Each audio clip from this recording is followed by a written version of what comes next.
चलिए स्टार्ट करते हैं। आज पढ़ रहे हैं इलेक्ट्रिसिटी का लेक्चर नंबर 5। लास्ट क्लास में हम लोग इंट्रोडक्शन किया था केवीएल केसीएल का। एक बहुत ही इंपॉर्टेंट ये टॉपिक है पूरे चैप्टर में, जिसमें हम लोग सीखेंगे किसी भी सर्किट को सॉल्व करेंगे तो इसमें हमें निकालना क्या है। जैसे ध्यान से देखिएगा, इसमें केसीएल और केवीएल नाम से मैं एक ट्रिक आपको सिखाने जा रहा हूं। तुरंत स्टार्ट करने से तुरंत पहले आपको पहले सिखा देता हूं।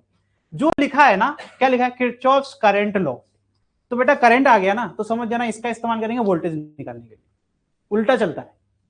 जब हमें वोल्टेज निकालना होगा सर्किट में, यानी कि potential drop across any component, ठीक, तो अपन केसीएल यूज करेंगे। ठीक है, इसमें ये बड़ा ही अभी सीखने को मिलेगा आप लोगों को। और जब हमें यहां पर ये क्या लिखा है, केवीएल लिखा है ना, तो जब भी अपने को करंट निकालना होगा, किसी ने कहते किसी पर्टिकुलर ब्रांच में हमें करंट बताओ, तो हम क्या यूज करेंगे, केवीएल। तो इसमें इनके जो नाम है ना, ये थोड़ा सा तुम्हें इल्यूजन क्रिएट करते हैं। इसमें तो वोल्टेज मिलता होगा, उसमें तो करंट मिलता होगा, नहीं उल्टा मिलता है। ठीक है, तो ये चीज आपको सीखने को मिलेगी। ये कहते क्या है, इनको एक लाइन में अगर समझना हो कि ये इनका क्या फंडा है, किरचॉफ साहब ने दो नियम क्यों दिए और ये कैसे काम करते हैं, तो बड़ा ही सिंपल है। कंजर्वेशन ऑफ एनर्जी पर काम करते हैं। ये कहते हैं भाई जितनी एनर्जी दोगे उतनी एनर्जी आप लोगे, है ना। तो current is also a form of energy, current is also form of energy. ठीक है, तो यहां पर आपको दिख रहा होगा जंक्शन नोड के बारे में पता है। जंक्शन और नोड एक ही बात होती है ना। जहां मैंने कहा था कि ऐसा एक पॉइंट आ जाए जहां से हमें जाने के मल्टीपल रास्ते या आने के मल्टीपल रास्ते मिल जाए। ठीक है, तो अगर मैं कहता हूं यहां देखो I1 क्या है, इनकमिंग है। I1 क्या है, इनकमिंग। तो मैं नोड का नाम दे देता हूं इसको, नोड को अपन कह देते हैं ये हो गई मेरी नोड N या फिर जंक्शन J। ठीक, दोनों चीज ठीक है, दोनों एक ही बात है। तो मुझे आप बताइए आने के रास्ते कितने हैं, एक ही है ना, सबको दिख रहा है ये, है ना। लेकिन जाने के रास्ते दो हैं कि नहीं है। तो ये क्या हो गया, ये नोड जंक्शन के लिए ये हो गया, क्वालिफाई करता है कि नहीं करता है। क्लियर, रूल के हिसाब से सही है। अच्छा, तो भाई बताओ जितना करंट आएगा उतना ही जाएगा ना, जितना करंट आएगा उतना ही जाएगा, ज्यादा चला जाएगा, उतना ही जाएगा ना मेरे भाई। ठीक है, तो I1 आया तो I1 के दो टुकड़े हो गए, I2 और, तो ये इनकमिंग था तो ये आउटगोइंग दो हो गए। लेकिन जो सम है वो हमेशा बराबर रहेगा कि नहीं रहेगा। अच्छा, अगर इनको एक साइड कर दे तो अगर I1 आपका निगेटिव या निगेटिव मान लेते हैं और आउटगोइंग को हम पॉजिटिव मान लेते हैं, तो summation will be always zero और नॉट। सही बात है कि नहीं है। अरे ये दोनों पॉजिटिव नहीं हो सकते बेटा, दोनों का अलग अलग नेचर, ये इनकमिंग है या आउटगोइंग है। देखो ना, इनकमिंग आने वाला, आउटगोइंग जाने वाला। तो इनकमिंग अगर हम निगेटिव अज्यूम कर लेते, मैंने यहाँ साइन कन्वेंशन बना रखा है, तो मेरे साइन कन्वेंशन में इनकमिंग को मैंने निगेटिव लिया हुआ है। तो कहते हैं कि केसीएल में कहते हैं भाई साहब कि total summation of incoming and outgoing will always be zero, जो कि सही बात भी है कि भाई जितना आया उतना ही चला गया। तो जब आने और जाने का नेचर अलग है तो टोटल तो जीरो होगा ना। अगर आने जाने को सम करने पर अगर जीरो नहीं आ रहा है तो तुम देखो ना, तुमने ये बताया मुझे कि सर I1 बढ़ गया I2 और I3 में, तो I1 is equal to I2, तुमने खुद बताया ना मुझे ये। तो इसको जब तुम रीअरेंज करोगे बेटा, तो I2 प्लस I3 I1 के बराबर है, तो ये दोनों निगेटिव हो जाएंगे, तो ये जीरो नहीं हो रहा है। यानी हम इसको, इनके नियम को भी समझने के लिए मैंने एक क्वेश्चन बनाया था। ठीक है, तो बात उन्होंने यही कही हुई, बस अलग तरीके से कह दी। ठीक, लेकिन है एक ही बात। तो ये भी तुम चाहोगे तो तुम इसको I1 को उधर भेज दोगे, तो I1 is equal to I2 plus I3 हुआ कि नहीं हुआ। तो फर्क नहीं पड़ता है कि तुम एक ही साइड लिख करके इक्वल टू जीरो करके सॉल्व करो या फिर तुम इक्वेशन बना के सॉल्व करो, दोनों से आंसर तुम्हारा आएगा ही आएगा। ठीक है, तो जो तुम्हारी सहूलियत हो उसके हिसाब से तुम यूज करो। ठीक है, तो ये हो गया तुम्हारा केसीएल। तो केवीएल क्या है, इसमें भी कहते हैं कि भाई जो टोटल पोटेंशियल जो सप्लाई हो रहा है और जो पोटेंशियल ड्रॉप आ रहा है, देखो सप्लायर और कंज्यूमर, मैं बोलता हूं मेरी भाषा में कि सप्लायर है और कंज्यूमर है। सप्लायर कौन होता है, बैटरी, बेचारा वही तो दे रहा है सबको अपना पोटेंशियल। ठीक है, तो इसमें एक ही, ये थोड़ा चीटिंग हो गई, आसान सर्किट है, मैं इसको कठिन बना देता हूं। इसमें एक रेजिस्टेंस मैं R1 ले लेता हूं, एक रेजिस्टेंस मैं R2 ले लेता हूं। ठीक है, और अब मैं एक ही बैटरी लगा देता हूं। देखो भाई मैं की नहीं बनाता हूं, मेरी आदत में नहीं है, मैं यहाँ पर की नहीं बनाता हूं, मतलब स्विच नहीं लगाता हूं। तो तुम लेकिन लगा लेना अपनी सर्किट में, क्योंकि बार बार की बनाने में टाइम वेस्ट होता है। ठीक, यहाँ एक की होनी चाहिए थी, मैं नहीं लगा रहा। ठीक, क्योंकि मैंने सिखा रखा है सर्किट कैसी दिखती है ओरिजिनल। करंट फ्लो कराएगा कि नहीं कराएगा।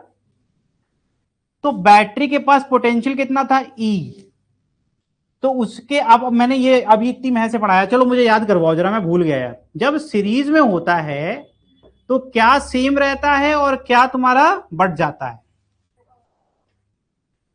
ये मैंने नोट्स में लिखा हुआ है बेटा। Current remain same. मैंने सिखाया जाने का रास्ता अगर एक ही है, जाने का रास्ता एक ही है तो करंट इज सेम। तो जब करंट सेम होगा तो ओम्स लॉ से मैंने प्रूव किया था, ये हो गया potential across resistance 1 is IR1 और ये हो गया IR2। तो सर ये तो अलग है और ये तो अलग है, तो सर ये V1 हो गया और सर ये V2 हो गया। और पोटेंशियल एक स्केलर क्वांटिटी होती है, अगर हमें E सप्लाई किया गया तो E कंजर्वेशन के हिसाब से E सप्लाई किया तो उसके दो टुकड़े हो गए होंगे V1 और V2, तो E is equal to V1 plus V2। याद रखना बेटा, ये है सप्लायर, है ना, ये है सप्लायर, ये क्या है कंज्यूमर, ये क्या है कंज्यूमर, ठीक है, ये खपत कर रहा है, ठीक है। तो अब ध्यान से, तो हम जब भी करेंगे तो हम कहते हैं कि summation of all the potential, देखो इन एनी क्लोज सर्किट, देखो क्लोज सर्किट तो रटी गए होगे तुम लोग, बिना क्लोज सर्किट करंट फ्लो नहीं करता। The algebraic sum of EMF, EMF word सिर्फ और सिर्फ बैटरी के पोटेंशियल के लिए यूज होता है। EMF is only used, यहां लिख दे रहा हूं, only used for battery potential difference। मतलब किसी को अगर ऐसा लगता है कि सर ने ये EMF लिखा था वहां तो सर ने नहीं बताया कि सप्लायर कंज्यूमर, तो मेरे भाई EMF सिर्फ बैटरी के लिए ही होता है। मेरी सर्किट में एक ही बैटरी है, आगे जब मैं सेल पढ़ा दूंगा तो मैं इसमें मल्टीपल सेल लगा सकता हूं और मैं सबको जोड़ करके भी निकाल सकता हूं। तो इसीलिए EMF से लिखा हुआ है, एक से ज्यादा भी तो सेल हो सकती है। अरे मैंने एक लगाई, कल को कोई क्वेश्चन बनाए उसमें 10 लगा दे तो उससे कोई दिक्कत नहीं है। हमें पता है कि हमें सम करना है EMF का और उसका पोटेंशियल ड्रॉप का, एल्जेब्रिक सम ऑफ पोटेंशियल। तो जो कंज्यूमर होता है उसके आगे देखो क्या लगा हुआ है, ये खाएगा ना ड्रॉप। समझ में आ रहा है कि नहीं आ रहा है? तो आगे चलने से पहले मैं अभी सिखा देता हूं कि जो साइन कन्वेंशन मैं यूज करना सिखाऊंगा जिसमें सबसे कम कॉम्प्लिकेशन होगा, उसमें मैं हमेशा कहूंगा कि positive terminal of the battery से निकलो, positive terminal of the battery से निकलो। ये सप्लायर है, ये हमेशा पॉजिटिव रहेगा, जो कंज्यूमर है वो सारे के सारे ऑटोमेटिकली क्या हो जाएंगे, निगेटिव। तो अगर देखो मैं प्रूव कर दूंगा, मैं इसको वापस यहां लिख दे रहा हूं, E minus V1 minus V2, ये हो गया कि नहीं माइनस, बिना कुछ किए हो गया कि नहीं हो गया।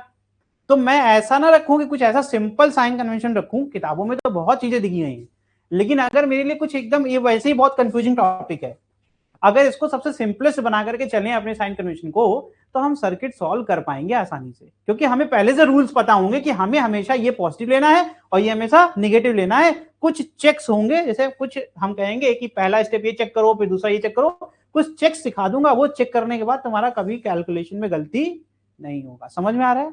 जैसे मैं बताता हूं गलती क्या होती है, जैसे मैंने बोल दिया कि EMF is always taken positive, मैंने ये बोल दिया और तुमने रट लिया, लेकिन तुमने एक बात नहीं चेक, जो मेरा चेक मीटर है वो नहीं चेक किया तुमने, कि भैया एक में मैंने बैटरी सेल ऐसे लगा दी और दूसरी सेल मैंने ऐसे उल्टी लगा दी, बदमाशी कर दी, ठीक है, इसका पोटेंशियल E1 बोल दिया, इसका बोल दिया EMF बोल दिया E2, अब तुमने दोनों को ऐड कर दिया। अब तुमसे सबसे बड़ी गलती क्या हो गई, मेरे चेक मीटर के हिसाब से पॉजिटिव से निकलना जरूरी है ना। अब ये तो उल्टा हो गया, यानी ये जो EMF है ये निगेटिव हुआ ना, क्योंकि इसका जस्ट अपोजिट, अगर ये मेरा रेफरेंस है, कहते हैं ना कि एक हमारा पैमाना है, इनसे ही कंपेयर करके हम चेक करेंगे कि तुम अच्छे बच्चे हो या बुरे बच्चे हो, तो टॉपर यूज हुआ उसके लिए। तो अगर मेरा रेफरेंस में ये है तो रेफरेंस के हिसाब से कंपेयर करेंगे तो इसका उल्टा है कि नहीं है, तो बस मैंने देखा इसका जस्ट अपोजिट यानी निगेटिव, अगर ये पॉजिटिव तो ये, तो मेरा इक्वेशन इतने बेसिक मॉडिफिकेशन से मैंने कोई नया नियम नहीं बनाया, जो नियम था, अगर मैं अभी इसका इक्वेशन लिखूं तो मैं कैसे लिखूंगा, ये मेरा E1 पॉजिटिव हो गया, यहीं पर माइनस ऑफ E2 लिख दूंगा, देखो ये प्लस लगा दिया इसके आगे, E1 is positive but E2 is negative and equation is perfectly right. समझ में आ रहा है कि नहीं आ रहा है? तो ये तरीका होता है इक्वेशन लिखने का, समझ में आ रहा है? और ये हम लोग ऐसे रटेंगे उटेंगे नहीं, सीधे क्वेश्चन लगाएंगे, हम लोग क्वेश्चंस लगाएंगे, क्वेश्चन आपके क्लास में खुद बनेंगे और यहीं पर हम लोग सॉल्व करना स्टार्ट करेंगे। आज हम लोग सीखेंगे केवीएल एंड केसीएल। चलिए लिखिए फटाफट, सर्किट बनाऊंगा, सर्किट बना करके किसी को आइए बताओ, पहले मैं एक बार पूछूंगा आखिरी बार, किसी को कोई डाउट है इक्विवेलेंट रेजिस्टेंस निकालने में? किसी को कोई डाउट यानी किसी प्रकार का कोई कंफ्यूजन या कॉन्फिडेंस नहीं आ रहा हो तो मैं कुछ क्वेश्चंस करा दूंगा, अगर है ठीक है तो फिर मैं सीधे आगे बढ़ जाऊंगा। पहले सोच लो, सोच समझ के बोलना, ठीक है? सबको आ रहा है? चलो अब मुझे बताओ जरा कुछ नहीं पूछेंगे। लिखो यहाँ सब इंपॉर्टेंट पॉइंट्स लिख लो भाई, मैं लिखवा दे रहा हूँ, न्यूमेरिकल हो जाएंगे, है ना। चलो ये कर लो। अब ये रटने के लिए बोल रहा हूँ तो इसमें दिमाग मत लगाना, जैसे बताऊंगा वैसे रट जाना, ठीक है। और सर्किट को मैच करा करके सीधे यूज करना, ठीक है। लिखो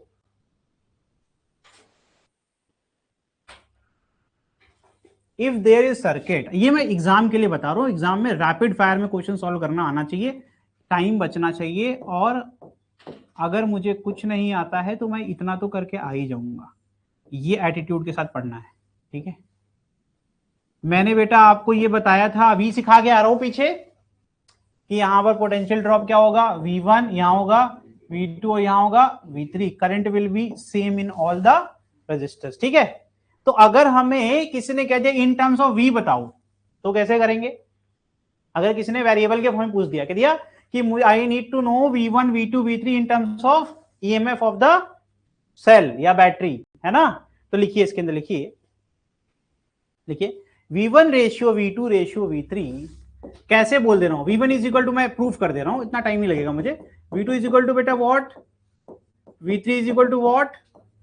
इज इट ओके, सबको आ रहा है। अकॉर्डिंग टू ओम्स लॉ लिख लो भाई, अगर जिसको नहीं लग रहा है कि नहीं समझ में आता सर, तो ओम्स लॉ तो आएगा ही, तो ओम्स लॉ से I इंटू R1 तो कर ही लोगे। अगर मैं कह दूं ये क्वेश्चन 1 है, ये क्वेश्चन 2 है और ये क्वेश्चन नंबर 3 है बेटा, तो V1 ratio V2 ratio V3 is equal to R1 ratio R2 ratio, ये किसको समझने भाई, डिवाइड कर दिया मैंने। अरे V1 अपॉन V2 करूंगा तो R1 अपॉन R2 ही तो बचेगा। अब मैं फिर V2 अपॉन V3 करूंगा तो मुझे R2 अपॉन R3 तो मिलेगा। लिख लो फटाफट।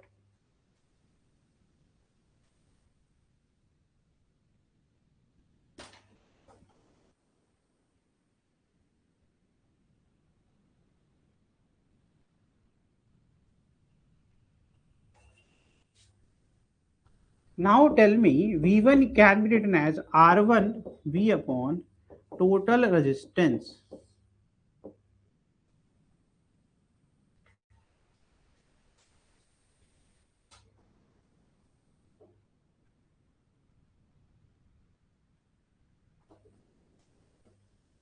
Similarly,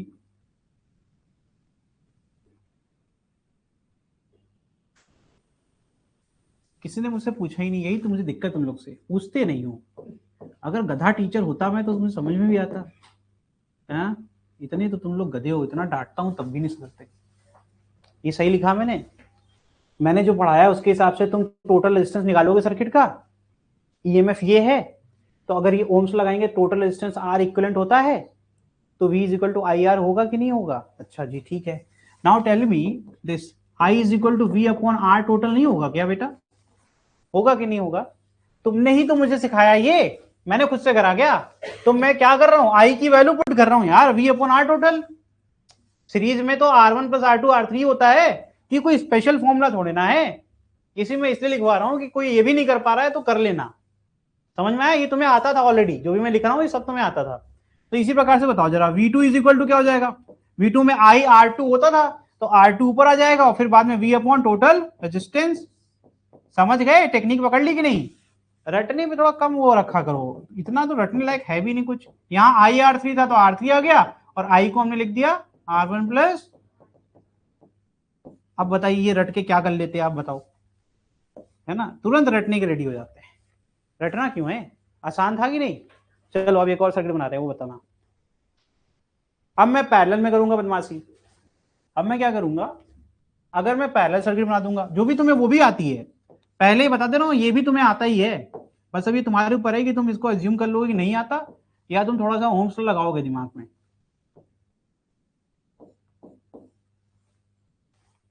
लो भाई ये V ले लो, है ना, यहां से I गया होगा, इसको I1 दे देते हैं इसको। अब मैं पूछ रहा हूं तुमसे फिर I1 I2 बताओ। मैं तुमसे कह रहा हूं I need to know I1 and I2। फिर से ओम्स लॉ लगाएंगे, ये सेकंड केस है ना। अब इस बार ट्राई करो यार, ऐसे मत करो, ट्राई तो करो। तो सर एक चीज मुझे पता है, पैरेलल में वोल्टेज विल बी सेम, है ना, potential difference will be same. अब दिमाग लगाओ बेटा, तो मैंने आपको हिंट नहीं दे दिया, पूरा पूरा बता ही दिया।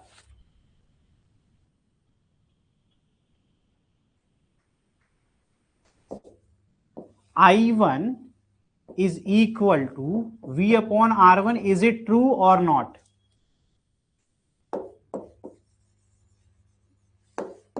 यहां वोल्टेज V है तो I1 into R1 is equal to V होगा, और I2 इंटू R2 भी V होगा, और V तो V है ही। समझ में आ रहा है कि नहीं? तो ये क्या हो जाएगा भाई, V अपॉन R1 और V अपॉन, तो I1 ratio I2 is equal to 1 upon R1 ratio 1 upon R2, is it true और नॉट? भाई डिवाइड करेगा तो 1 upon R1 divide by 1 upon R2 आएगा कि नहीं आएगा? तो वही तो लिखा है। तो क्या इतना रोते रहते हो, करो, कर लोगे तुम लोग, बस पहले से अज्यूम कर लेते हो कि नहीं होगा। कैसे नहीं होगा?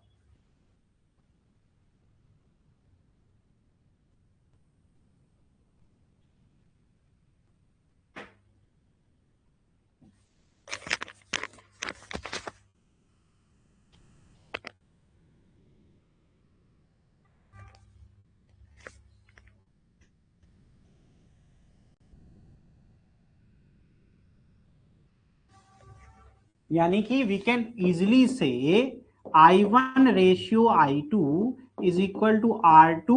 देखो डिनोमिनेटर डॉट कहां था, न्यूमरेटर में है ना, उल्टा हो रहा है कि नहीं हो रहा, इनवर्स है ना, लिख लो। So I1 into I1 is equal to, जैसे यहां पर हम R2 upon R1 plus R2 into I, और I2 इज इक्वल टू हो जाएगा R1 upon R1 plus R2 into,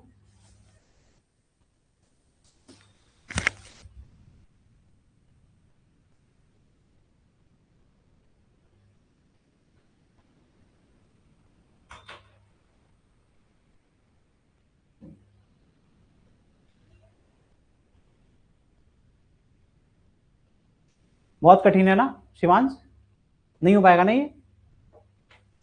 हाँ भाई, कोई बताएगा क्या? भी खुशबू, कैसे कर दिया मैंने ये, इतना कठिन है ये? सिर्फ ओम्स लॉ जो तुमने फॉर्मूला बताया, मैं उससे एक कदम आगे नहीं जाऊंगा। हाँ ये बताओ जरा मुझे, V is equal to V1 is equal to V2, ठीक है? तो V व्हाट, V टोटल क्या हो जाएगा, टोटल इक्विवेलेंट रेजिस्टेंस। पैरेलल में क्या फॉर्मूला होता है, R1 R2 अपॉन, ठीक है? तो पढ़ा हुआ है, इज इक्वल टू V1 कैसे निकलेगा, I1 into R1, I1 into, देख ध्यान से, अब इतना ही है, ये जगह R1 R2 divide by R1 plus, ये जगह I1, अरे सर इसको क्यों यहां रखे हो, I1 is equal to what, R2 बचेगा, R1 तो कट गया, R2 I upon R1 plus, समझ गए? नथिंग स्पेशल, कुछ स्पेशल नहीं है। ओम्स लॉ से एक कदम आगे नहीं बढ़ाना है, बस उसको देखना, विजुलाइज करना शुरू करो, ठीक है? प्रैक्टिस करना है घर पे जाके, इतना आसान लग रहा है, इतना आसान होगा नहीं घर पे, ठीक है? ट्राई करिएगा, नहीं तो मजा नहीं आएगा पढ़ाने का। सबको आता है अच्छे से सर्किट सॉल्व करना? हम मैं एक क्वेश्चन दूंगा, बस एक ही क्वेश्चन दूंगा, ठीक है? अभी पता चला कितने लोगों को आता है सर्किट, रेजिस्टेंस निकालना है बस, क्वेश्चन पहले से आउट कर दे रहा हूँ, रेजिस्टेंस निकालना है, पिछली क्लास में पढ़ाया था वही आएगा, और मैंने नोडल वोडल सब पढ़ाया हुआ है ना। चलो आगे बढ़ रहे हैं, क्वेश्चन देखो भाई, पहला क्वेश्चन मजेदार है, बस इसको देख के ही डर जाते हैं आधे बच्चे, इसलिए क्वेश्चन करा रहा हूं, देखो।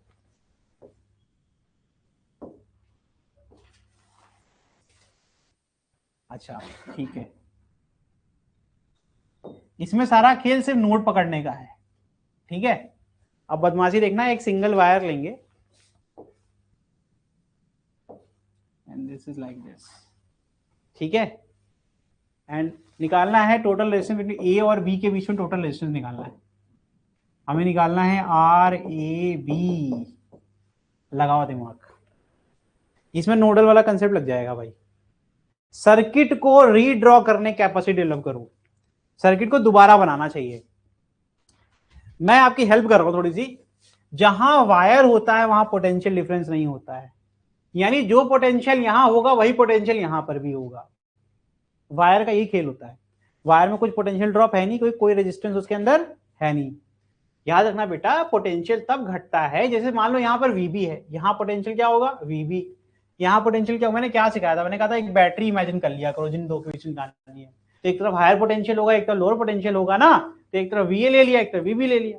फिर मैंने कहा कि वायर, जब तक वायर चले तब तक पोटेंशियल सेम चलता है। यहाँ पर VB पहुंच गया, यहाँ पर भी क्या पहुंच गया, देखो वायर है ना, यहाँ पर भी क्या पहुंच गया बेटा, VB।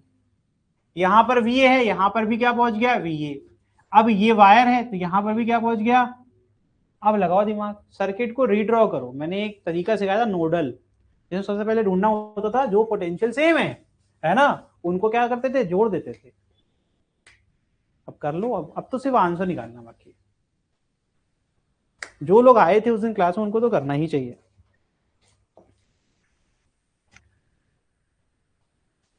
ट्राई तो घर, पेन चलने से आती है क्लास, ये नहीं आएगा चैप्टर, ये देखने से नहीं आएगा। गलती करो लेकिन पेन चलाते रहो। सर्किट बनाने की कोशिश करनी है बस, जो पोटेंशियल सेम है उनको जोड़ दो, जो पोटेंशियल सेम है उनको जोड़ दो। समझ में आ रहा है कि नहीं आ रहा है? यहां से पकड़ा, घुमा दिया, समझ में आ रहा है? अभी भी नहीं दिख रहा है तुम लोग को? ये तो यहीं पड़ा रहेगा, घुमा है ना 180 फ्लिप, तो फ्लिप मारा है तो ठीक, ये तो अभी भी यहीं पर है, ये भी साल चला गया था, तो इसका दूसरा टर्मिनल हमने नीचे से घुमा दिया, सर्किट बन गई। देखो ध्यान से, जिनको नहीं आ रहा उनके लिए आखिरी बार, पहले एक VA बना लो, दिस इज माई VA और दिस इज माई, जिनको नहीं आ रहा है उनके लिए मैं आसान टेक्निक बता रहा हूं। घुमाना भी नहीं आता, इमेजिन भी नहीं कर सकते, कुछ नहीं कर सकते, सिर्फ क्या कर सकते हैं, VA वाले वायर को VA पे जोड़ देंगे और VB वाले को VB पे जोड़ देंगे, इतना कर लोगे, बहुत है मेरे लिए। पहला रेजिस्टेंस, ठीक, अभी के लिए मैं इसको R1 कर दे रहा हूं, है ना, इसको R2, ताकि पहचान पाओ तुम लोग। और मैं यहां लिख दे रहा हूं R1 बराबर R2 बराबर R3 बराबर R, ठीक, मैं लिख दिया, लेकिन पहचान पाएंगे इससे आप। अब आप नेमिंग कर लीजिए, तो ये हो गया AB, ये हो गया C, ये हो गया D, ये हो गया E और ये तुम्हारा हो गया F। ठीक भाई, ये मैं तुम लोग के लिए कर रहा हूं, करने की जरूरत नहीं है, एक बार सीख जाओगे तुम्हें भी जरूरत नहीं पड़ेगी। R1 का एक टर्मिनल VA से है क्या, बिल्कुल है, दूसरा टर्मिनल क्या है, बन गया, शुरू होते ही खत्म हो गया पहला, तो दूसरे वाले पे जाएंगे। अच्छा R2 का एक VB पे है, ठीक है, VB पे है, और दूसरा कहां है, अच्छा तो क्या टेंशन लेनी है भाई, उल्टा बनाना शुरू करूंगा, है ना।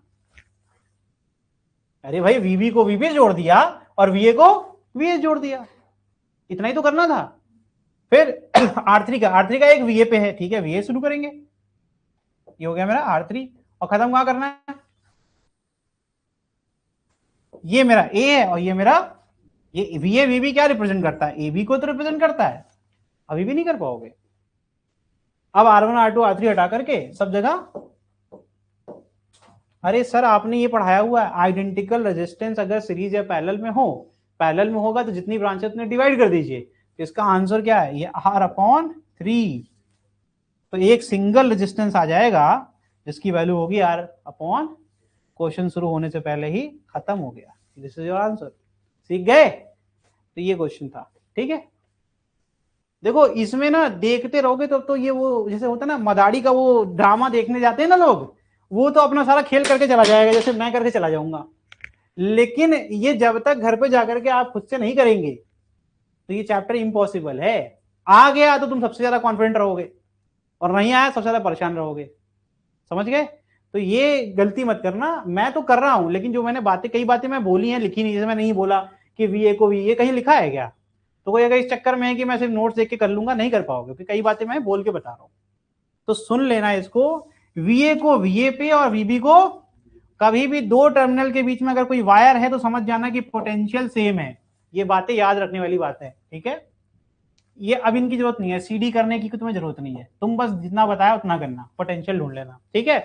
अगर मान लो एक केस ऐसे बना दूं मैं, एक रेजिस्टेंस जा रहा था, है ना, और फिर अगला रेजिस्टेंस ऐसे ही जा रहा है, लेकिन ऐसे एक वायर लगा दिया, बेटा ध्यान सुनना, ये बड़ा इंपॉर्टेंट है।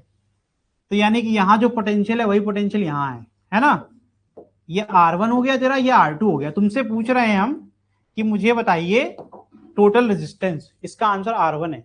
पता है क्यों? क्योंकि अभी जो बातें बताएं उसको सुनो ध्यान से, करंट जब फ्लो ही नहीं करेगा तो वो ब्रांच पार्ट नहीं है हमारे अच्छा ये बताओ करंट क्यों नहीं फ्लो करेगा, इसमें आधा ज्ञान था ना। पोटेंशियल अगर सर सेम है तो पोटेंशियल डिफरेंस नहीं होगा तो करंट फ्लो करेगा क्या, तो यानी कि ये सर्किट में तो है ही नहीं, ये तो दिखाने के लिए लगाया गया है सर, बेवकूफ बनाने के लिए लगाया गया है। तो इसको कहते हैं शॉर्ट सर्किट। इसको क्या कहते हैं? Short circuit. शॉर्ट का मतलब है कि सर्किट का वो हिस्सा हमने शॉर्ट कर दिया, मतलब इसको रहने दिया लेकिन हमने करंट नहीं आने दिया, यानी कि ये अपंग हो गया, ओपन सर्किट हो गया। समझ में आ रहा है? तो हम टोटल रेजिस्टेंस क्या लेते हैं? जहां जहां से करंट गुजरता है ना, करंट कहां से गुजर रहा है? सिर्फ R1 से, तो आंसर इज R1। ये सब IQ वाले क्वेश्चन है, ठीक है? कि याद रखना, अगर कभी पहचानना हो कि कौन सा पार्ट हमारे काम का है, कौन सा पार्ट हमारे काम का नहीं, ये मैं KVL KCL रेजिस्टेंस सबके लिए बता रहा हूं। जब तक करंट नहीं गुजरा तब तक तुम्हारी कोई वैल्यू नहीं। जिस भी हिस्से से करंट नहीं गुजर रहा है वो आसान है, एक कुछ नहीं करना होता, एक तरफ एरो बनाओ, उसके लिए कोई ज्ञान की जरूरत नहीं है। तुम इतना चलाने जानते हो ना भाई, ये तो जानते हो कि एक वायर में सबसे लीस्ट रेजिस्टेंस या नो रेजिस्टेंस है, तो यहीं से करंट जाएगा। करंट, दो तीन बातें याद रखना, current always flows from least resistive path, यानी जहां रेजिस्टेंस नहीं वहीं से करंट जाएगा। अगर उसको एक ऐसा जगह मिल गया जहां पे रेजिस्टेंस नहीं है तो कभी भी रेजिस्टेंस वाली जगह पर नहीं जाएगा। समझ में आ रहा है? यानी ये डेड हो गया, ये डेड हो गया। समझ में आ गया? इस तरीके से। दूसरा, अगर ये भी नहीं आता तो पोटेंशियल डिफरेंस के बिना करंट नहीं फ्लो करता। If there is no potential difference there will be no current. तो जब अभी सिखाया, जो मैंने टेक्निक सिखाई थी, उससे भी तुमने अगर पोटेंशियल लिखा दोनों जगह एक तरफ एक ही चीज आ गई तो the potential difference is zero, there will be no current. दूसरे नियम से भी बच गए। समझ में आ रहा है? तो कुछ चेकलिस्ट बना लो, उस चेकलिस्ट के हिसाब से देखोगे तो चैप्टर इज वेरी इजी। ठीक है, एक क्वेश्चन कर ले, अभी तो बहुत टाइम है, 20 मिनट है। क्या वो सैचुरेट तो नहीं हो रहे? ऐसा तो नहीं, मतलब मैं ही पढ़ रहा हूं। देखो, अगर कहीं स्पीड की वजह से तुम सैचुरेट हो तो मुझे बता देना, मैं रुक जाऊंगा, कोई ऐसी कोई बात नहीं है।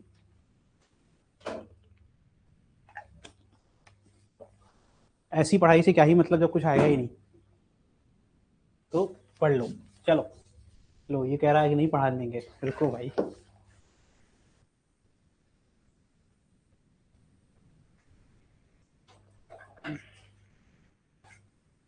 चलो एक क्वेश्चन बनाते हैं, एक आसान क्वेश्चन देता हूं ताकि सबका मोरल अच्छा हो जाए, है ना? एक आसान क्वेश्चन, चलो, बहुत ही आसान क्वेश्चन। 1 2 का 4 है,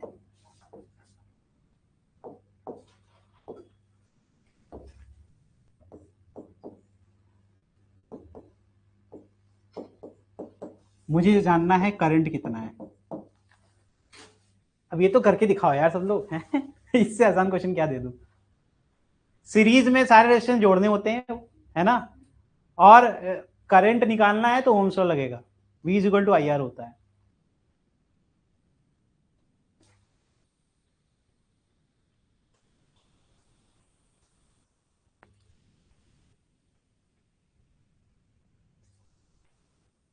इसको 18 कर लो, नहीं तो ये डिवाइड नहीं होगा।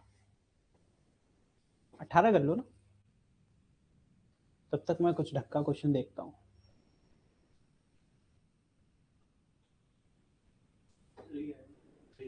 3 आएगा ना? वेरी गुड, सबने कर लिया होगा। R टोटल क्या है सर? R सीरीज है, R सीरीज है तो 1 + 2 + 3 दैट इज 6 ओम।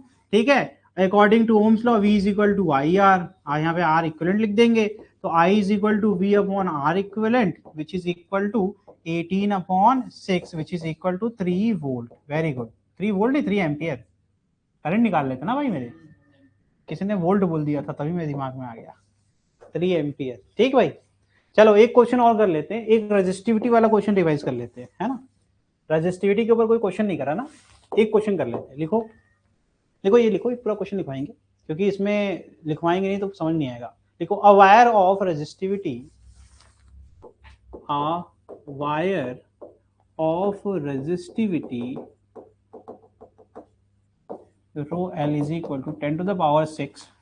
यूनिट बताओ भाई, कोई बताएगा? भूल गया मैं। रेजिस्टिविटी की यूनिट क्या होती है? बहुत आसान है,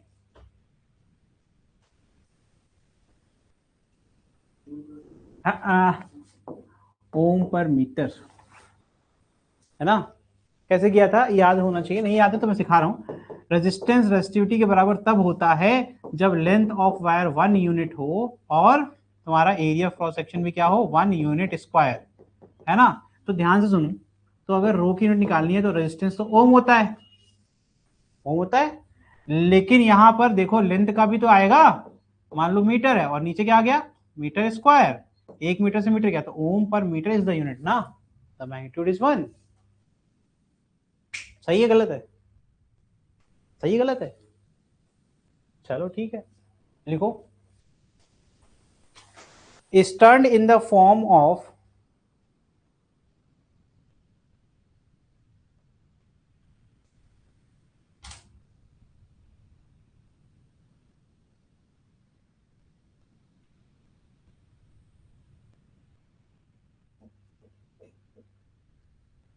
अच्छा ही बताओ।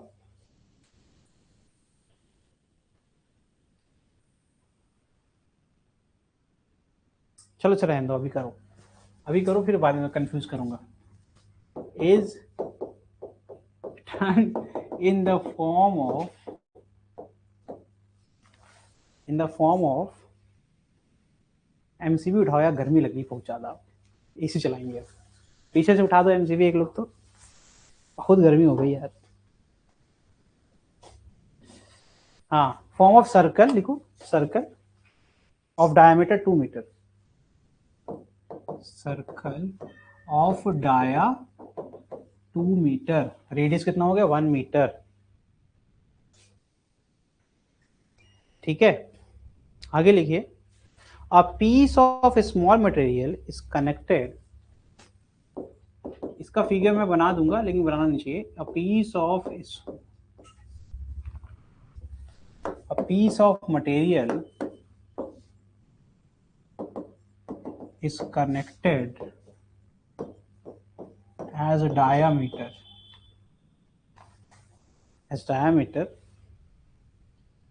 then resistance between A and B, then resistance between A and B। ध्यान से सुनना, ये फिगर कैसा है, एक वायर लिया उससे सर्कल बना दिया, ठीक है। अब उसका डायमीटर ये था ए बी, मैंने इसको एक वायर से कनेक्ट कर दिया, एक वायर से कनेक्ट कर दिया, ठीक है। मटेरियल सेम है तीनों का। तो अब क्या हुआ इससे, अगर मैं यहां पर एक बैटरी लगाता हूं, मैंने सिखा भी रखा है कि कैसे पता करना है कि ये सीरीज में है या पैरेलल में है। तो मैंने सिखाया हुआ हमेशा एक बैटरी, तो बैटरी में ये पॉजिटिव हो गया, ये निगेटिव हो गया, तो करंट को जाने के रास्ते कितने मिल गए, अब ये तीनों पैरेलल हो गए कि नहीं हो गए, तो इसलिए क्वेश्चन इंपॉर्टेंट है, ठीक है। करो, ट्राई करो, दिमाग लगेगा इसमें, ऐसे नहीं होगा ये क्वेश्चन।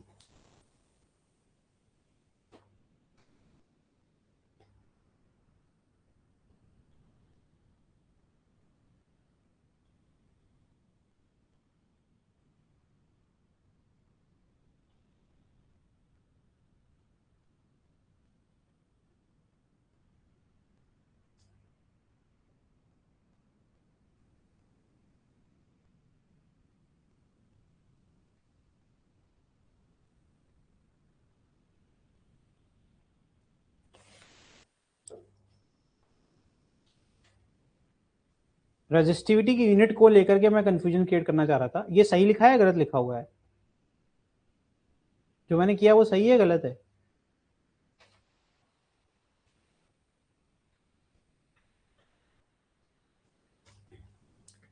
ये ओम मीटर होगा कैसे, rho L upon A is equal to R, rho is equal to R A upon, मेरी ही नोट्स में लिखा हुआ दोनों बातें। ये ओम हो गया, मीटर स्क्वायर हो गया, ये मीटर हो गया, ओम मीटर हुआ ना, क्वेश्चन में गलत है। This is ohm meter, this is not ohm per meter, ठीक है। तभी मैं रुक गया था उस टाइम पर, तो कुछ भी गलत दिमाग से निकलना नहीं चाहिए, ठीक। तो ओम मीटर होता है। चलो ये कर सकते हो आप लोग। Tell me circumference of the circle is 2 pi R, right. तो इसकी लेंथ कितनी हो गई, पाई आर, इसकी लेंथ कितनी हो गई, और ये लेंथ क्या हो गई, ये तो 2 मीटर है, और आर कितना है 1। दिमाग लगाओ यार, अब तो बता दिया मैंने, है ना। एरिया ऑफ क्रॉस सेक्शन सबका सेम ही होगा, अरे मोटाई सबकी सेम ही होगी ना, तो अब वो फॉर्मूला बगल में लिखा हुआ है मैंने, रेस्टिविटी इसीलिए दी गई थी, सबका रेस्टिट्यूशन आप निकाल सकते हो, ठीक है।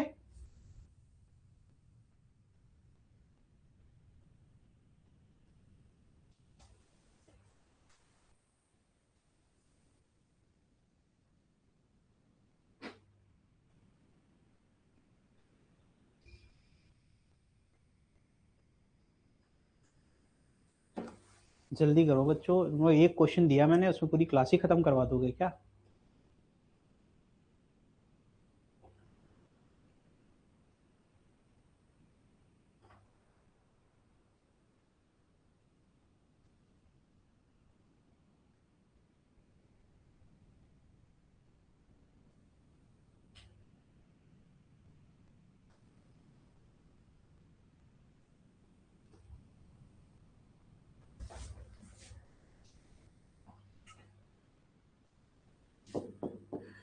सर्किट को रीड्रॉ कर रहा हूं। अंशिका बताना जरा सही है गलत है?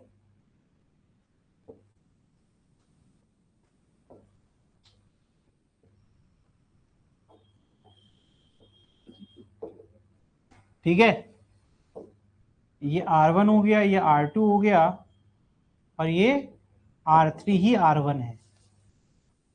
गंगाधर ही शक्तिमान है। सही है गलत?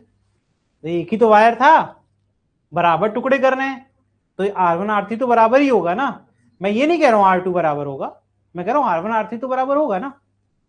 ठीक है, तो मैं पहले इनकी ये फॉर्मूले से निकालता हूं। R1 is equal to rho into length of the conductor that is pi into 1। ये तो है ना पाई आर की वैल्यू क्या है 1, divide by what, area of cross section A ले लेता हूं, सबकी मोटाई बराबर है, तो यही तुम्हारा हो जाएगा R3, है ना। और R2 में क्या हो जाएगा बताओ, रो इंटू 1, 1 या 2, 2, वेरी गुड, चलो पकड़ लिया, है ना। 2 metre is the length and area of cross section is A. सही किया मैंने। ए की टेंशन तुम्हें क्यों नहीं लेनी, मैं सिखाता हूं। ए की टेंशन इसलिए नहीं लेनी पड़ेगी क्योंकि आपने खुद ही पढ़ा हुआ है कि जब भी पैरेलल होता है तो 1/r equivalent is equal to 1/r1 plus 1/r2 plus 1। अब कुछ बच्चे समझदार होंगे, उनको मैंने पढ़ा रखा है, तो उनको पता है R1 R3 का तो बहुत आसान है, कोई भी एक रेजिस्टेंस ले लो, डिवाइड कर दो 2 से, क्योंकि आइडेंटिकल हो गए, इतना तो पढ़ा हुआ है। तो उससे थोड़ा कम कैलकुलेशन करनी पड़ेगी, लेकिन करनी है तो कर सकते हैं, ऐसी कोई बात नहीं है। तो यहां पर 1/r इक्विवेलेंट, ठीक है, इसका फॉर्मूला लिखो रो L अपॉन ए, है ना। तो ए तो कॉमन लेके कट रहा है, ए की कोई जरूरत है क्या? तो यानी कि we can directly use R1 and R2 and R3 in terms of rho L and rho L, क्योंकि ए तो सब में से कॉमन होके कट जाएगा। समझ में आया कुछ कुछ कैसे किया मैंने ये क्वेश्चन? तो इस तरीके से आप जब वहां पर वैल्यू पुट करेंगे तो आपको सिर्फ ये वैल्यू लेनी है और सॉल्व करके मुझे आंसर बताना है। क्या हो जाएगा 1/पाई इंटू 10⁻⁻6, प्लस 6 है ना, प्लस 6।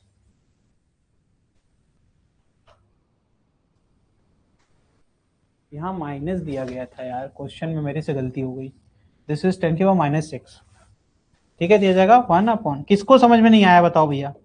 कोई बात नहीं, हो सकता है कुछ लोगों को समझ में नहीं आया होगा, मैं अभी बता दूंगा। 2 रो प्लस 1/पाई इंटू 10⁻⁻6, ये 2 इंटू 10⁻⁻6, देखो 10⁻⁻6 कॉमन हो रहा है बेटा, है ना, 2 10⁻⁻6।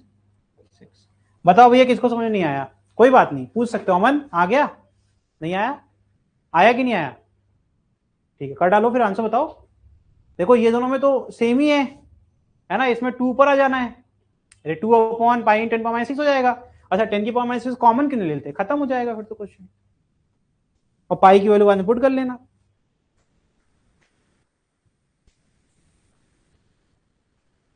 मैं यहां पर लिख दे रहा हूं कि अगर मुझे करना होता तो मैं कैसे करता, तो 1/r इक्विवेलेंट में मैं करता 2/पाई इंटू 10⁻⁻6, ठीक है, प्लस 1/2 इंटू 10⁻⁻6। देखो इससे कितना आसान हो जाएगा, पहले ही मैं 10⁻⁻6 को कॉमन ले लूंगा, ठीक है, तो ये हो जाएगा 10⁻+6 न्यूमरेटर में, ठीक, वो 1/, में चल रहा है। अब ब्रैकेट के अंदर क्या चल रहा है, यहां बचेगा 2/पाई, यहां बचेगा 2/पाई, है ना। तो ये हो जाएगा 4, कैसे, मैं पाई 2 पाई का एलसीएम ले लूंगा, मैं क्या ले लूंगा 2 पाई का एलसीएम। तो अब मुझे पता है पाई से पाई कट गया तो 2 मल्टीप्लाई हो जाएगा, प्लस यहाँ 2 था, यहाँ क्या पहुंचेगा, यहाँ पाई पहुंचेगा, यही तो पहुंचेगा। अब इनकी वैल्यूज पुट कर डालो, 3.14 होती है, तुम 3 करके सॉल्व करना है, अप्रोक्सीमेशन में भी आंसर आ जाएगा। करके इसका आंसर बताओ, the answer becomes 0.88, the total answer becomes R, इसका आंसर क्या होगा 0.88 into 10 to the power -6 ohm, -6 ohm. ठीक है, ठीक, ये इसका आंसर आना चाहिए। सोल्यूशन मैंने बना दिया है, ये आप घर पे जाकर के वेरीफाई करें। ठीक है यार, एक भी केवीएल का क्वेश्चन नहीं कर पाएंगे क्या? चलो एक क्वेश्चन तो करेंगे ही। अब मैं देखता हूं जो मैंने बताया है उसको कितने लोग इंप्लीमेंट करना जानते हैं। अभी मैंने स्टार्ट करने से पहले एक रूल बताया था कि जब भी हमें वोल्टेज निकालना होगा तो हम क्या करेंगे, जब भी हमें करंट निकालना होगा तो क्या करेंगे ना। तो मैं पूछूंगा कौन सा रूल लगेगा इसमें, बस तुम्हें रूल बताना है, सॉल्व नहीं करना, सॉल्व मैं करूंगा। ठीक है, चलो सर्किट बनाए। देखो इसमें 3 पैरेलल ब्रांचेस हैं, इनकी वैल्यूज मैं बाद में पुट करूंगा।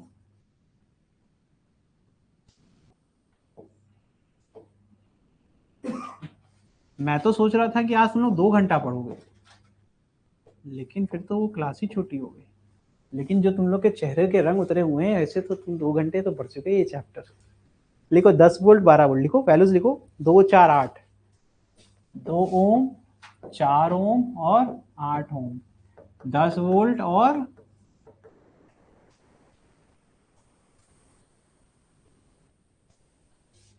लेट मी सी ऑनलाइन का क्या है। अंजनी ने R/3 बताया था, वेरी गुड। आज कुछ लोग ऑनलाइन जुड़े हुए हैं। ठीक है, अब मैं क्वेश्चन बता दूं।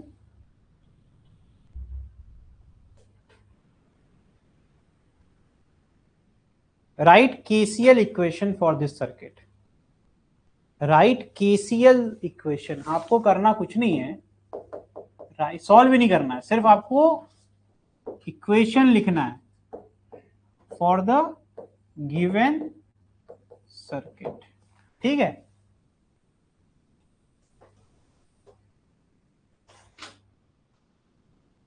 सब लोग अपने अपने हिसाब से I1 I2 I3 ले सकते हैं, या कुछ और लेना हो तो ले लो, जो तुम्हारा मन कर ले लो। ये वाली बैटरी कहेगी इधर से जाओ करंट, ये वाली बैटरी कहेगी इधर से तुम भी जाओ करंट, यही तो कहेगी। और लगाओ दिमाग। लड़ाई तो असली इस ब्रांच में होगी। नाम कर दूं क्या, नेमिंग कर देता हूं, तुम लोग को मजा आएगा करने में। ये हो गया ए, ये हो गया मेरा, इसको नहीं यहां करेंगे बी, क्योंकि कोई मतलब नहीं है, वायर पे नाम देने का कोई मतलब नहीं होता बेटा। ये जो पोटेंशियल है वो यही रहेगा, सिंबल भी सिखाया ना मैंने। ठीक, फिर बी के बाद नेक्स्ट क्या है मेरा, ये रहा मेरा सी, और इसको बना देते हैं, है ना, जंक्शन ढूंढे जाते हैं और उनको देखा जाता है। अच्छा सच बताओ ईमानदारी से, यहां से करंट तुम एक सिंगल चला लोगे, यहां से भी तुम एक करंट चला लोगे। देखो यहां से जब तुम आओगे इस वाली ब्रांच में, तो ये लगेगा तुमको इधर से ले आऊं कि या यहां से वापस ले जाऊं, ये तो प्रॉब्लम आएगी। तो यही तो सीखना है तुम लोग को, इसीलिए तो क्वेश्चन दिया मैंने। बस कुछ नहीं करना है, ये you can take your own assumption, अपने खुद के अजम्पशन लो और उसके हिसाब से तुम बना लो। लेकिन मैं ये जानता हूं, इतना आप लोगों को आता है कि टग ऑफ वॉर सबने खेला होगा कभी ना कभी। रस्सी होती है, खींचतान होती है, तो जीतता कोई एक ही है उसमें। तो अगर 2 बैटरी लगी हुई हैं तो किसी एक ही की चलने वाली है, दोनों की नहीं चलने वाली। तो कोई भी एक डायरेक्शन अगर आप ले लेंगे तो वो या तो आंसर पॉजिटिव में आएगा या तो निगेटिव में आएगा। अगर आंसर निगेटिव में आ गया तो तुमने जो डायरेक्शन मानी है वो गलत है, तुम उसको पलट दोगे। समझ में आ रहा है? तो जैसे मान लो ऐसे क्वेश्चन करे कैसे जाते हैं, आप जरा प्रेशर नहीं लेते हो, आप हर जगह अपना अपना एक करंट ले लोगे, हर ब्रांच में एक करंट ले लोगे। ठीक है, अब जैसे तुमने यहाँ पर I2 ले लिया फॉर एग्जाम्पल, ठीक, और यहां तुमने क्या ले लिया, कोई टेंशन नहीं है, I3 अगर निगेटिव आ गया it means the resultant direction was like this D2B, और अगर पॉजिटिव आ गया तो हमारा सही है। समझ में आ रहा है? ठंड तो नहीं लग रही है? ठीक है, समझ गए? बहुत आसान होता है, मतलब आपको अजम्पशंस लेने होते हैं, उसके बेसिस पे सॉल्व करते हैं, जो आंसर आएगा वो ऑटोमेटिक तुम्हें बता देगा कि तुम सही थे या गलत थे। और तुम बस डायरेक्शन ही तो अज्यूम कर सकते हो, वैल्यू थोड़ा ना अज्यूम कर लोगे, वैल्यू तुम्हें निकलेगी ना। अब देखो मैं दिखाता हूं तुमको पूरा आंसर। मान लो इधर से करंट आ रहा था तो I1 यहां पहुंचा, यही तो प्रॉब्लम है ना सर। यहां से मैं तो मान रहा हूं कि यहां से, बेटा एक ही बताओ, कंजर्वेशन एनर्जी कहता है भाई जहां से जाएंगे अपने को वापस भी तो जाना है। मेरी बैटरी तो यहां लगी हुई है, मुझे घूम के वापस जाना ही जाना है, चाहे वो कर लो आप। तो मतलब ये तो मैं ये रास्ता चूज करने की कोशिश करूंगा अपने लिए, क्योंकि मुझे पहुंचना है। लेकिन कोई बात नहीं, ठीक है, इधर से भी कुछ आ रहा था, ठीक है, तो इस जंक्शन पर एक ये इनपुट हो गया और एक ये इनपुट हो गया। लेकिन जितना ये सप्लाई करेगा उतना ही वापस लेगा कि सब ले लेगा? उतना ही ले सकते हैं भाई, ठीक है। तो यानी कि अगर I1 यहां से गया तो यहां से I1 ही वापस आ रहा होगा, ठीक है। और अगर ये I3 बनाया तो I3 का इक्वेशन कैसा होगा? ये I2 वापस ले रहा तो I2 दे रहा होगा, तो यहां पर करंट कितना होगा इस पूरी ब्रांच में? बहुत ही आसान सर, I1 आ रहा था, इधर से I2 आ रहा था, यहां से I1 वापस लेना है मुझे I1 वापस लेना है, सीधी सीधी बात है। यहां मैंने I2 दे रखा है, यानी I2 नीचे आने की कोशिश करेगा, I1 ऊपर, इनका ही रिजल्टेंट होगा I2 माइनस I1 या फिर I1 माइनस, वेरी सिंपल, जो जीता वही सिकंदर। समझ में आ गया? अगर I2 बड़ा होगा तो वो जीत गया, I1 बड़ा होगा तो वो जीत गया। इस तरीके के कॉम्प्लेक्स सिचुएशन को सॉल्व करने का तरीका ये होता है। बैटरी पकड़ लो बेटा, सबसे आसान तरीका सिखा रहा हूं, और टेंशन बिल्कुल मत लो। यहां से तुमने I1 निकाल दिया, यहां से तुमने I2 निकाल दिया, रट जाओ इस बात को, जितना निकाला है उतना तो वापस लेके रहेंगे, ठीक है। अब यहां से इस वाली लाइन में सिर्फ I1 आ सकता है, I2 नहीं आ सकता, I2 का कोई हिस्सा भी नहीं आ सकता, ठीक है। तो यहां पर अब ये I1 चाहेगा वापस आ जाए, इधर से कहेगा नहीं मुझे I2 को लेके जाना है, तो रिजल्टेंट तो सिर्फ इन दोनों की जो फाइट में जीतेगा उसी का होगा ना। The branch is will be always I2 minus I1 या फिर I1 minus I2, depending upon कि आंसर पॉजिटिव है या नेगेटिव है। समझ में आ गया? तो इस तरीके के इक्वेशंस लिखने का तरीका होता है। अच्छा, ये भी नहीं आता है तो यू नो द केसीएल ना, केसीएल में क्या सिखाया था? Summation of all the current is 0। इतना कर लोगे तो तुम लिख लोगे I1 plus I2 plus I, ये तो कर लोगे कि ये भी नहीं कर पाओगे? तब इनकी वैल्यू पुट कर डालो।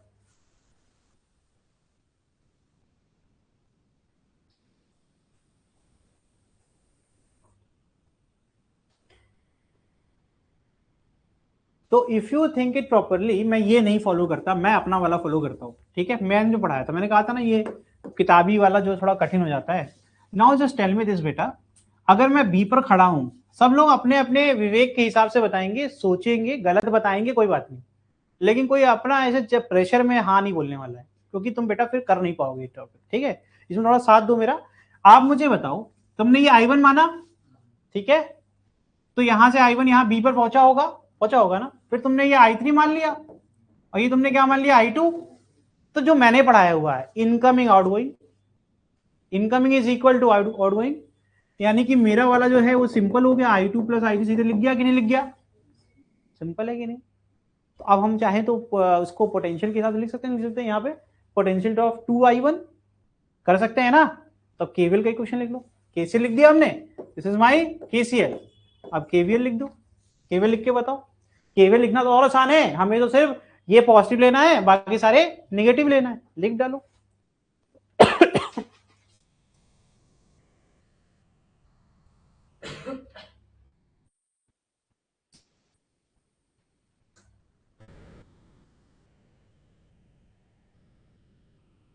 EMF विल बी पॉजिटिव, जो मैंने रूल बताए हैं उसको याद रखना। तो केवीएल के लिए सर वी नीड लूप्स, तो ये हो गया लूप 1 और ये हो गया loop 2, because we have 2 loops, है ना। एक लूप में एक सर्किट है, दूसरे में दूसरी, कंडीशन थी क्लोज लूप, है ना। तो अब क्या करेंगे सर? लूप 1 लिखेंगे, फॉर लूप 1, ठीक। जो आप लोग मुझे बताना, EMF विल बी पॉजिटिव और निगेटिव, पॉजिटिव और निगेटिव, टेल मी, उस पर टिक कर दूंगा जो मैंने बताया। वो केवीएल में क्या सिखाया था? बैटरी का जो पोटेंशियल होता है उसको पॉजिटिव लेते हैं, वो कंज्यूमर है सप्लायर है? सप्लायर क्या होता है? पॉजिटिव होता है नेगेटिव? तो EMF will be what? Positive. Potential drop will be what बेटा? नेगेटिव या फिर पॉजिटिव? ड्रॉ कंज्यूमर है ना, कंज्यूमर विल बी, यही सिखाया था। और क्या कहा था? सबको जोड़ करके इक्वल टू 0 करना है। तो अपन स्टार्ट बैटरी से करते हैं, हमेशा सिखाया था मैंने। तो प्लस का 10 वोल्ट, है ना। फिर कंज्यूमर नंबर 1 2 ओम, माइनस ओम्स लॉ, IR, तो I1 इंटू 2 या 2I1 लिख लो, जैसा तुम्हें सुंदर लगे, हो जाएगा 2I1। सही किया मैंने। फिर आगे बढ़ के गए, ये लूप तो इतने में चल रहा है ना, उसको उधर से क्या मतलब? कोई मतलब नहीं। तो यहां से करंट बदल गया, I3 हो गया, तो I3 ले लेंगे। तो फिर क्या जाएगा? माइनस, बताओ, 4, इक्वेशन नंबर 1, इक्वेशन 1 ये था ना, ये 2 हो गया, ठीक है। तुमने केवीएल सीख लिया फॉर लूप 2। अब ये तुम लिख के दिखाओ, अभी तुम लिख के दिखाओगे जैसे लिखा है। अब तुम्हें ये छुपाना है, तुम्हें ये दिख रहा है, बैटरी तुम्हें ये दिखेगी, कंज्यूमर दिखेंगे, ठीक। अब इसमें एक करेक्शन सिखाऊंगा मैं, करो पहले ट्राई करो फिर सिखाऊंगा।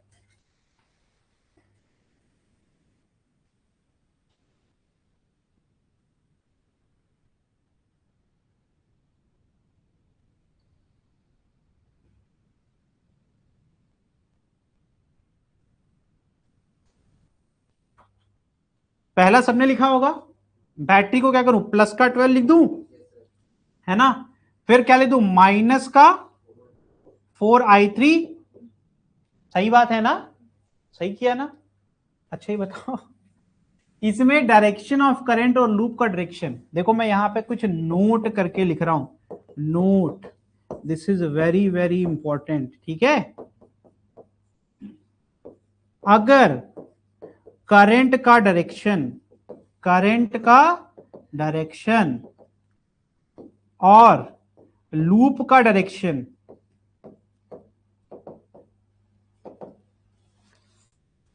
सेम है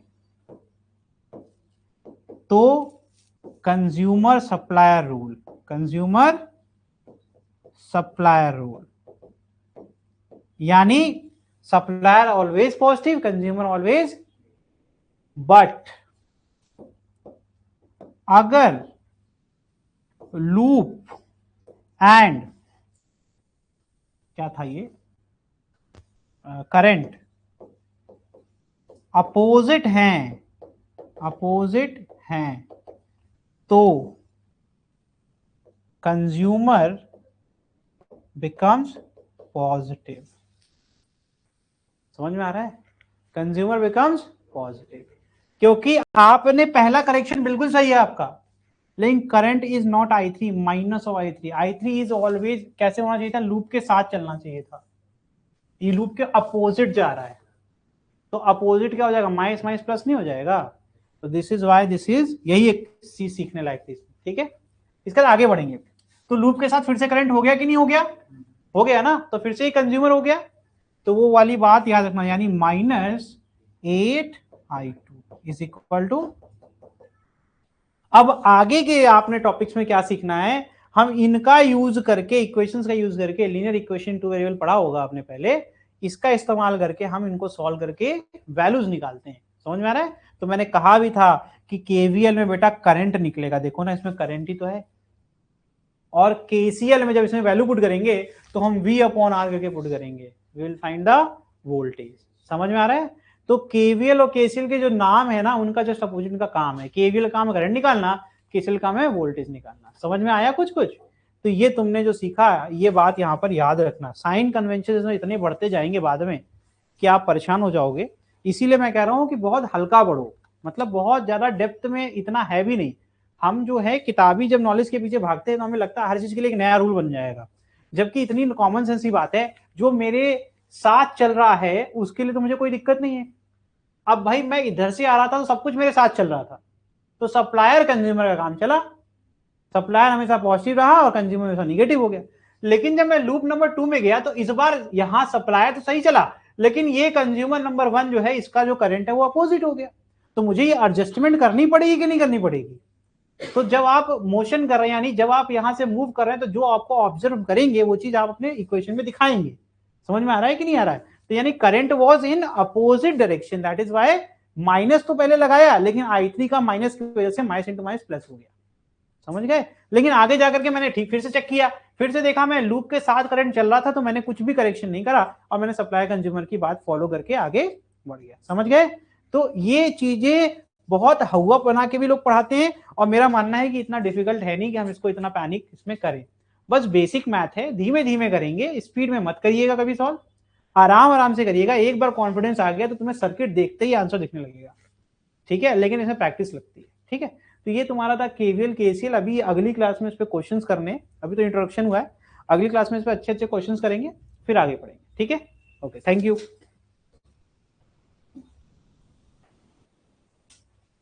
साइना ने पॉजिटिव बताया था, ठीक है।